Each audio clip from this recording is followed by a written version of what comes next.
ঢোলের ভেতরে ডাইনির সংসার।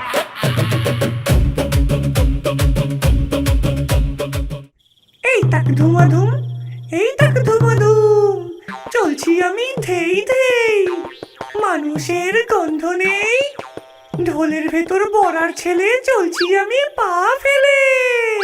এই তাক ধুমাধুম, এই তাক ধুমাধুম, উফ, আর পারছি না। এই হারগিলে, হারগিলে, মরেছো নাকি বেঁচে আছো? বেরো, বেরো বলছি ঢোলের ভেতর থেকে। কেন গিন্নি, কি হলো? আমি তো ভেতরে ফুচকির লঙ্গট কাটছিলাম। তোমার লঙ্গটের নিকুচি করেছে, দেখছো না আমি হাঁপিয়ে গেছি। আমাকে আর কত খাটাবে? এবার তুমি ঢোলটা নাও, আমি ভেতরে গিয়ে একটু জিরিয়ে নি। আচ্ছা আচ্ছা, তুমি রাগ করো না, এসো।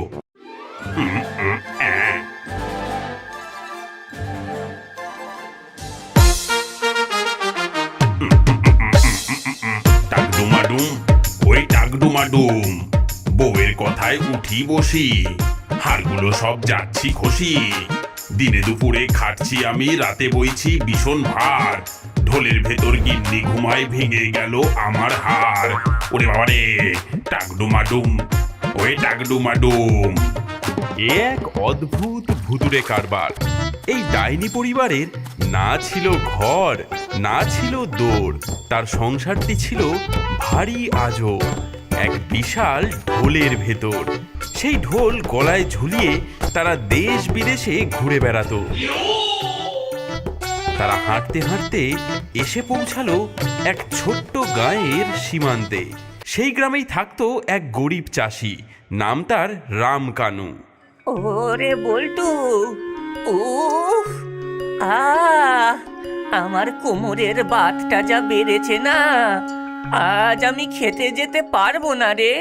তুই যা, আজ রাতটা মাচায় বসে শস্য পাহারা দে। কিন্তু বাবা, আমি তো একা কোনোদিন যাইনি, যদি মশা কামড়ায়? আরে গাধা, মশা মারবি? যা এখন। হ্যাঁ গো, ছেলেটাকে তো পাঠালে, কিন্তু ওকে বলেছ তো যে মাচার চারিপাশে আগুন জ্বালিয়ে বসতে? আজ অমাবস্যা, শুনেছি ওই রাতে জলার ধারে ভূতেরা বেরোয়। আরে সর্বনাশ, একদম ভুলে গেছি। ইস, এখন কি হবে? দাঁড়াও, আমি গিয়ে বলে আসছি। না না, খবরদার যেও না, বাইরে ঘুট ঘুটে অন্ধকার। তুমি গেলে যদি তোমাকেই ভূতে ধরে, তার চেয়ে ভগবানের নাম নাও। বল্টু বোকা হতে পারে, কিন্তু ওর কপালটা ভালোই।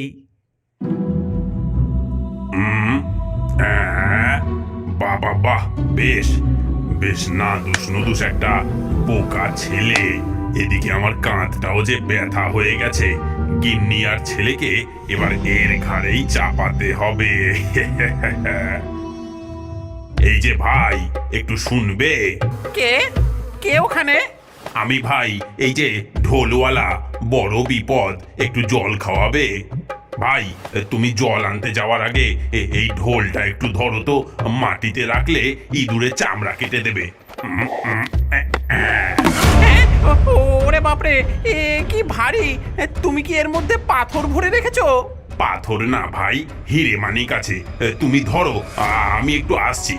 বল্টু ঢোলটা গলায় ঝোলাতেই হাড়গিলে এক ফু দিয়ে অদৃশ্য হয়ে যায় এবং জাদু বলে ঢোলের ভেতরে ঢুকে পড়ে। হ্যাঁ, আরে বাপরে, লোকটা গেল কোথায়? হাওয়ায় মিলিয়ে গেল নাকি? যাই হোক, ঢোলটা তো বেশ দেখতে, কিন্তু এ কি, এটাকে নামাই কি করে? হ্যাঁ, ও মা গো, এ কি হলো? ঢোল যে নামছে না। এ কি, কে কোথায় আছিস? বাঁচা, বাঁচা! ওই ওই ওই, কিসের বাচ্চা রে? কিসের বাচ্চা? তুই এখন আমাদের বাহন। ওরে বাবারে, ঢোল দেখি কথা বলে। উফ, চুপ কর তো বোকা কোথাকার। শোন, আমরা হলাম ডাইনি পরিবার। তুই এখন থেকে আমাদের গলায় নিয়ে ঘুরবি আর রোজ নিয়ম করে 2 ঘন্টা ঢোল বাজাবি। যদি থামিস বা আমাদের নামানোর চেষ্টা করিস তাহলে তোর ঘাড় একেবারে মুটকে দেব। কিন্তু কিন্তু আমি যে বাজাতে পারি না। যা পারিস বাজা শিগগির, তোমার দম বাজা, নইলে ঘাড় মটকাবো।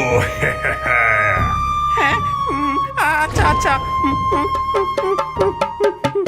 বেচারা বল্টু ভয়ের চোটে সে সারা রাত পাগলের মতো ঢোল পেটালো। না পারে ঢিলতে, না পারে ওগলাতে। ভয়ে সে ছুট লাগালো বাড়ির দিকে। সেই রাতেই গ্রামে হুলস্থুল পড়ে গেল। বল্টুর ঢোলের বিকট আওয়াজে কাকপক্ষী সব দেশ ছাড়া হওয়ার জোগাড়। ওরে থামা থামা বলছি, আমার কানের পর্দাটা যে ফেটে গেল। সেই কখন থেকে বাজাচ্ছিস, এবার থামা থামা। বাবা, আমি এটা থামালেই ওরা আমাকে খেয়ে ফেলবে। টাকডুমাডুম টাকডুমাডুম। ঠিক বলেছিস, বাজা বাজা, জোরে জোরে বাজা। রামকানু, রামকানু, তোমার ছেলের এই ঢোল বাজানোর জ্বালায় আমার গরু দুধ দিচ্ছে না, ছাগল ডাকছে না, বাচ্চাটা পর্যন্ত ঘুমোইতেছে না। এই এক্ষুনি এর গ্রাম থেকে বার করো, বার করে দাও এর গ্রাম থেকে। কাকু, আমার তো কোনো দোষ নেই, এই ঢোলে ভূত আছে। এই ভূত না তোর মাথা, এই দূর হ, দূর হ গ্রাম থেকে, বেরো বেরো। গ্রামবাসীরা বল্টুকে তাড়া করে একেবারে গ্রামের শেষে পাঠিয়ে দিল। ঢোলের ভেতর থেকে ডাইনি পরিবার খিকখিক করে হাসতে লাগলো। ভালো হয়েছে ব্যাটার। গলায় ঢোল ঝুলিয়ে বল্টু জঙ্গলের পথ ধরে হাঁটতে লাগলো। আর তার পেটের ভেতরে ইঁদুররা ডন বৈঠক দিচ্ছে। ওরে ওরে, ও হার গেলে, আমার যে নাড়ি ভুড়িও হজম হয়ে গেল। ওই বল্টু, শিগগির খাবার জোগাড় কর, নইলে তোর কান দুটো ছিঁড়ে চাটনি বানিয়ে খাবো। হ্যাঁ রে বল্টু ভাতিজা, কচি দেখে কিছু জোগাড় ফোগাড় কর, আমার যে দাঁত খাওয়ার জন্য সুরসুর করছে। এই জঙ্গলে আমি খাবার কোথায় পাবো পিসি? এখানে তো গাছপালা ছাড়া কিছুই নেই। একদম বাহানা দিবি না, যা যা এখান থেকে, সামনে যা, ওইদিকে দেখ আলো জ্বলছে।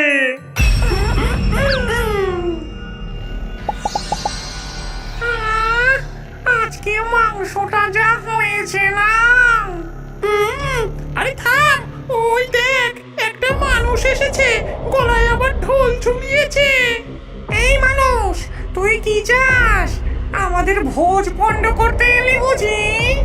না না ভূত দাদা, আসলে আমার খুব খিদে পেয়েছে। বল্টু, তুই বল গান শোনাবি, ওরা গান ভালোবাসে।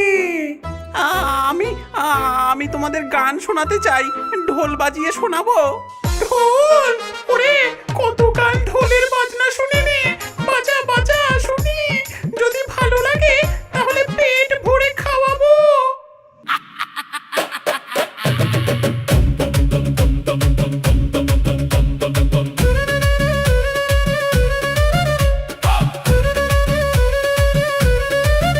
আমরা ভূতের দল, ওরে আমরা ভূতের দল, ঢোলের তালে নাচছি মোরা, মনে ভীষণ বল। ধিতাং ধিতাং ধি, ধিতাং ধিতাং ধি,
ওরে সাবাস, কি বাজনাটাই না বাজালি রে ভাই। আয় ভাই আয়, আমাদের সাথে বসে খা। বল্টু খেতে বসে। সে এক গ্রাস খায় আর এক গ্রাস ঢোলের ফুটো দিয়ে ভেতরে গলিয়ে দেয়। ভেতরে ডাইনি পরিবার গপ গপ করে রাক্ষসের মতো গিলতে থাকে। ওরে মানুষ, তোর বাজনা শুনে আমরা ভীষণ খুশি। এই নে আমাদের জাদুর টেবিল ঢাকা, তোকে দিলাম। এটা যেখানে বিছিয়েই খাবার চাইবি সেখানেই রাজভোগ হাজির হবে। ধন্যবাদ ভূত দাদা, তোমরা খুব ভালো। বল্টু টেবিল ঢাকা নিয়ে আবার চলতে শুরু করে। ডাইনিরা তখনও ঢোলের ভেতর থেকে হাড় চিবোচ্ছে। এদিকে বনের মধ্যে একদল ডাকাত অনেক দিন ধরে না খেয়ে ধুঁকছিল। তাদের সর্দার খিদের জ্বালায় গাছের ছাল চিবাচ্ছিল। এমন সময় বল্টু গিয়ে পড়ল তাদের সামনে। এই কে রে, যা আছে দিয়ে দে, নইলে তোকে কাবাব বানিয়ে খাবো। সর্দার মশাই, আমাকে খাবেন না।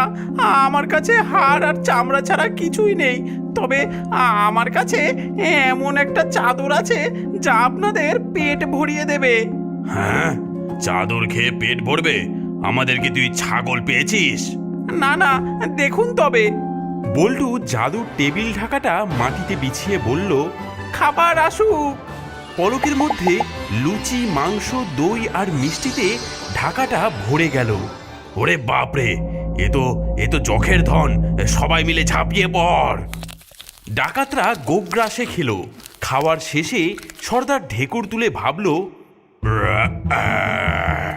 এই চাদরটা হাতাতে হবে, কিন্তু গায়ের জোরে নিলে যদি জাদু নষ্ট হয়ে যায়। শোন ছোকরা, তোর এই চাদরটা আমাদের খুব পছন্দ হয়েছে। এর বদলে তোকে আমরা একটা দামি জিনিস দেব। সর্দার তার কোমর থেকে একটা নোংরা পুরনো তালিমারা থলি বের করলো। এই ছেঁড়া থলি দিয়ে আমি কি করব? বোকা কোথাকার, এটা সাধারণ থলি নয়। এর গায়ে জোরে এক চাপড় মারলে ভেতর থেকে একজন সেনাপতি আর 3 জন যমদূত সৈন্য বেরিয়ে আসে। যাকে মারতে বলবি তাকে পিটিয়ে পাট করে দেবে। কিন্তু আমাদের এখন আর মারামারি করার এনার্জি নেই, তাই এটা তোর কাজে লাগবে। করবি অদল বদল? বল। ঠিক আছে, দিন। বল্টু থলিটা নিল আর ডাকাতরা টেবিল ঢাকাটা কেড়ে নিল। ডাকাতরা হাসতে হাসতে চলে গেল। ওরে গাধা বল্টু, তুই খাওয়ার যন্ত্রটা দিয়ে দিলি এই পচা থলির বদলে। আমাদের খিদে পেলে কি হবে এবার? হ্যাঁ, দাঁড়াও, এক্ষুনি দেখাচ্ছি মজা। বল্টু থলির গায়ে সজোরে এক চাপড় মারল। সাথে সাথে ধপাস করে 3 জন বিশাল দেহী সৈন্য আর একজন গোফওয়ালা সেনাপতি হাজির হলো। হুকুম করুন মালিক। যাও, ওই ডাকাতগুলোকে পিটিয়ে আমার টেবিল ঢাকাটা কেড়ে নিয়ে এসো। জো হুকুম মালিক। সৈন্যরা ঝড়ের গতিতে গিয়ে ডাকাতদের ধরল। ধুমধাম মার। ডাকাতরা তো ওরে বাবারে, ওরে গেলাম রে, ওরে গেলাম রে।